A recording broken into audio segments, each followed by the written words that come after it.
நம்ம மாடிக்கு வந்திருக்கோம். கொஞ்சம் கீரை இருக்குது, கொஞ்சம் பூ இருக்குது, அறுவடை பண்ணுவோம்.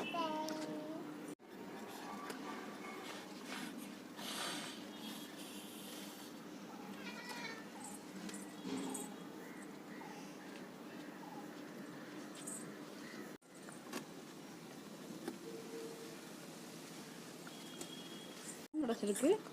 இனி இவ்வளவும் கிடச்சிருக்கு. இனி ஒரு செடியில் இருக்குது.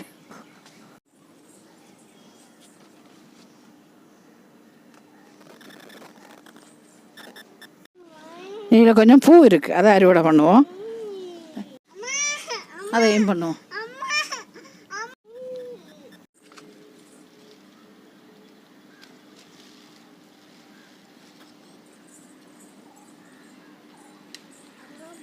கிடச்சி இவ்வளோ பூவு, இவ்வளோ கீரை. நாளைக்கு சமையல் பண்ண கீரையும் 3 பச்சை மிளகு, மிச்சம்லாம் பிஞ்சாக கிடக்கு.